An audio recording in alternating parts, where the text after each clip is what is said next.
नमस्ते बच्चों, मैं मुन्नी कुमारी जी की जन स्कूल की हिंदी अध्यापिका। आज आपके लेकर आई हूँ सेकेंड स्टैंडर्ड के बच्चों के लिए चंद्र बिंदी की मात्रा और आह की मात्रा। चलिए बच्चों, हम देखते हैं चंद्र बिंदी की मात्रा।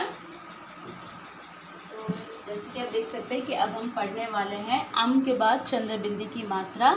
तो ये भी हमारी एक मात्रा है। चंद्र बिंदी इसलिए कहा जाता है क्योंकि इसका आकार चंद्र की तरह रहता है, यानी कि चंद्रमा की तरह रहता है और इसके ऊपर एक बिंदी रहती है, इसलिए हम चंद्र बिंदी कहते हैं।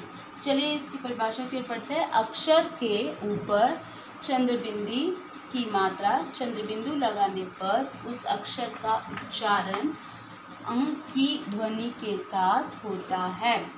तो ये हमारा चंद्र बिंदी हो गया, यानी कि चंद्र बिंदी अलग से उसका कोई ध्वनि नहीं है, लेकिन फिर भी उसका एक साइलेंट उच्चारण, जैसे देखिए ऊ प्लस चंद्र बिंदी प्लस ट, ऊंट, ऊंट, ऊंट से, और हम स्ट्रेस करके बोलते हैं ऊंट, ऊ चंद्र बिंदी ट, ऊंट। ऊंट का अर्थ होता है कैमल, जो कि रेगिस्तान का जहाज होता है। नेक्स्ट हमारा सा चंद्र बिंदी प, सांप, सा चंद्र बिंदी प, सांप। यहाँ पर अलग से बोल तो नहीं रहे हैं, लेकिन फिर भी एक नाक से हल्की सी ध्वनि आती है ऊं की तरह, तो इसलिए हम सांप, सांप, सांप का अर्थ होता है स्नेक। ठीक है बच्चों, उसी तरह यहाँ पर देखिए क प्लस उ, हु, अ प्लस आ और चंद्र बिंदी हु आ, हुआ।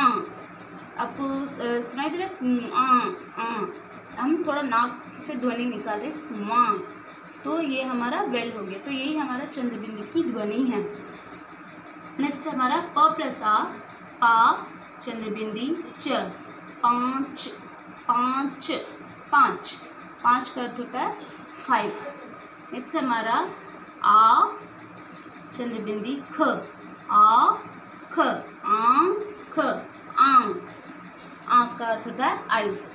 नेक्स्ट है ब प्लस आ, बा सु, स प्लस सु, र प्लस ई री, बांसुरी, बांसुरी। बांसुरी का अर्थ होता है फ्लूट, जो कि कृष्ण कन्हैया बजाते हैं और अक्सर बच्चे लोगों को भी बहुत पसंद होता है इसे बजाना। नेक्स्ट हमारा अंगूठी, अंगूठी, अंगू प्लस गु ठी, ठ प्लस ई ठी, अंगूठी। अंगूठी का अर्थ होता है रिंग, जो कि हाथ में उंगलियों में अक्सर पहने जाते हैं, अंगूठी। नेक्स्ट है आंवला, आंवला, आ चंद्र बिंदी व ला, आ चंद्र बिंदी व ला, आंवला, आंवला, जो कि खाने में खट्टा होता है लेकिन सेहत के लिए बहुत ही अच्छा होता है, इसमें विटामिन सी रहता है। नेक्स्ट ह प्लस चंद्र बिंदी स, न प्लस आ, ना, हंसना, हंसना, हंसना, हंसना, यानी कि लाफ। तो होप आपको समझ में आ गया होगा कि चंद्र बिंदी का अलग से उच्चारण तो नहीं है, फिर भी इसकी एक ध्वनि है जो कि हल्के नाक से निकलती है, ऊंट। जैसे कि सुन सकते हैं, अगर ये चंद्र बिंदी ना हो तो हम पढ़ेंगे ऊट, ऊट। समझ में आ रहा आपको, ऊट। जबकि हम चंद्र बिंदी जब लगा रहते हो ऊंट, ऊंट, ऊंट का अर्थ होता है कैमल। यहाँ पर देखिए सांप, सांप, एक अंग की ध्वनि आपको सुनाई देता होगा, सांप, सांप का अर्थ होता है स्नेक। नेक्स्ट है हुआ, हुआ, हुआ, हुआ, हुआ का अर्थ होता है वेल। नेक्स्ट पाँच, पाँच, पाँच, पाँच, पाँच का अर्थ होता है 5। नेक्स्ट है आँख, आँख, आँख का अर्थ होता है आइज। नेक्स्ट है बांसुरी, बांसुरी, बांसुरी का अर्थ होता है फ्लूट, बांसुरी, फ्लूट। नेक्स्ट अंगूठी, अंगूठी, अंगूठी का अर्थ होता है रिंग। नेक्स्ट है आंवला, आंवला, आंवला, आंवला का अर्थ होता है आंवला। नेक्स्ट हंसना, हाँ चंद्र बिंदी स ना, हंसना, यानी कि ला। तो इस तरह की जब भी आप चंद्र बिंदी से संबंधित कोई वर्ड पढ़ रहे हैं, तो जब भी स्पेलिंग याद कर रहे हैं, तो पढ़ते समय बस 2-3 बार ऐसे बोल दें, ऊ चंद्र बिंदी ट ऊंट, सा चंद्र बिंदी प सांप। तो ये आपके दिमाग में रजिस्टर हो जाएगा कि इन पर्टिकुलर शब्दों में चंद्र बिंदी ही आएगा, ना कि अंक की मात्रा आएगा। तो वो आपको समझ में आ गया होगा बच्चों कि ये कैसे लिखा जाता है। नेक्स्ट हम सीख लेते हैं आह की मात्रा बच्चों, जो कि आह की मात्रा को विसर्ग भी बोलते हैं। आह का चिन्ह है दो छोटी बिंदी जो कि साइड में लगती हैं उसे हम ह के साथ पढ़ते हैं। जैसे आहा बोलते हैं तो अह, ह की ध्वनि आती है, ह की ध्वनि आती है साइलेंट, जो कि दिखाई नहीं देता है हमें, लेकिन फिर भी वहाँ पर उपस्थित रहती है अह।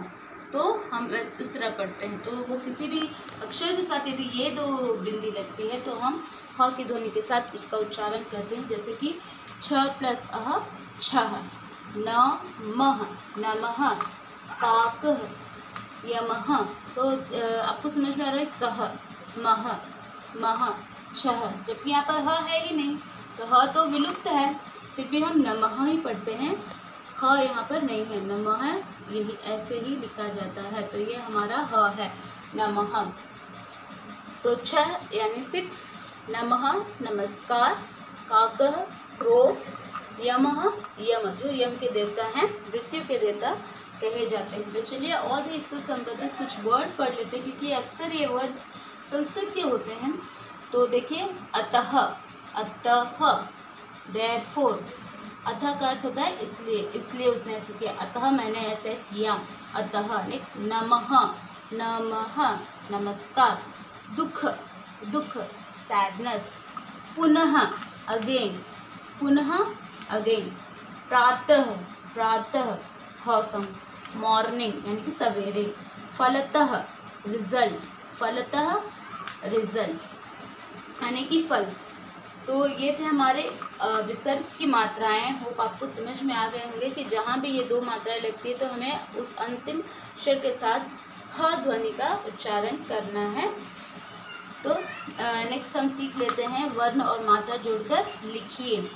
तो देखिए फर्स्ट हमारा है ख प्लस आ, खां स ना, खां, चंद्रबिंदी स ना, खांसना, खांसना का अर्थ होता है कॉफ करना।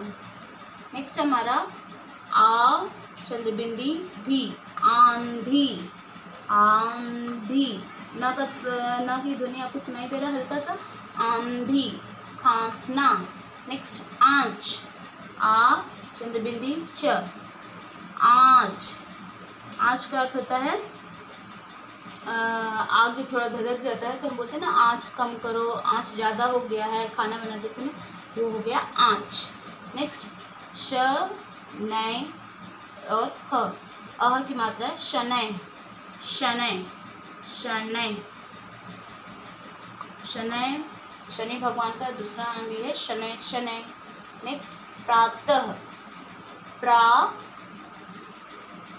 तो में ह की मात्रा अह, प्रातः, प्रातः का अर्थ होता है सवेरे। फलतः, फलतः, फ ल त अह की मात्रा फलतः। नेक्स्ट पुनः, पु न अह की मात्रा नह, पुनः। तो देखिए बच्चों खांसना, आंधी, आंच, शनय, प्रातः, फलतः, पुनः। तो ये हमारा यहाँ पर 12 खड़ी की सभी मात्राएं कंप्लीट हो चुकी हैं अ से लेकर आहा तक के। तो प्लीज़ इसे रिवाइज करते रहिए क्योंकि मात्राएं बहुत ही इम्पॉर्टेंट होती हैं हिंदी पढ़ने और लिखने के लिए। यदि आप इनका एक बार अच्छे से अध्ययन कर ले, इसमें आप निपुण हो जाए तो हिंदी आपके लिए चुटकियों का काम हो जाएगा पढ़ना और लिखना। तो ये थे बच्चों हमारे चंद्रबिंदी और विसर्ग की मात्राएं। होप आपको समझ में आ गया होगा। यहाँ तक हम लोगों ने कंप्लीट कर लिया है मात्राओं की श्रृंखला, मात्राओं की सीरीज़। तो आप आ से लेकर अह तक की सभी मात्राओं को ध्यान से पढ़िए, सीखिए, ताकि आप आसानी से हिंदी पढ़ लिख सके और बार बार इसका दोहराइए। तो मैं इसके बाद मिलती हूँ आपको अगले वीडियो में। तब तक के लिए धन्यवाद।